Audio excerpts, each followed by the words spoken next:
There's something I'd just like to talk about in relation to deficiencies in canine diets in general. I think it's common that I hear people say to me, I know my dog's diet is balanced because the dog is fine. My dog looks fine, his coat's fine, his coat's shiny. That comes up a lot, his coat's shiny, he's not got a problem. I get the same with home cooked diets, but he's alright, he's a good weight, he's very active. The trouble is that some deficiencies take a really long time to show up.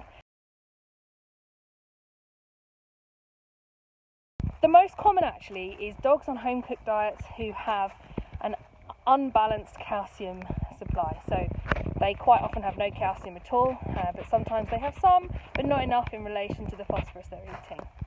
Quite a lot of these dogs, they look absolutely fine.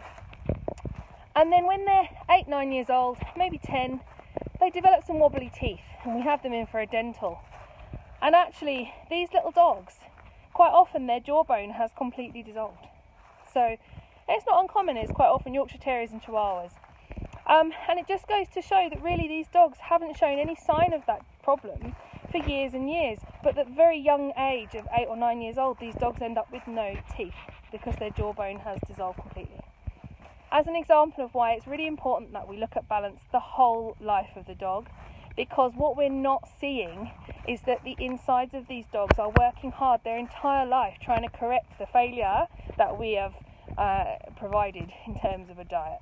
So even if your dog looks fine, please don't settle for a poor diet. Please don't use something that you know is unbalanced. And if you're not sure, please speak to the company and find out whether it is correctly balanced for your dog, taking into consideration whether they're active, whether they're sick, whether they're growing. And then hopefully your dog will live a long life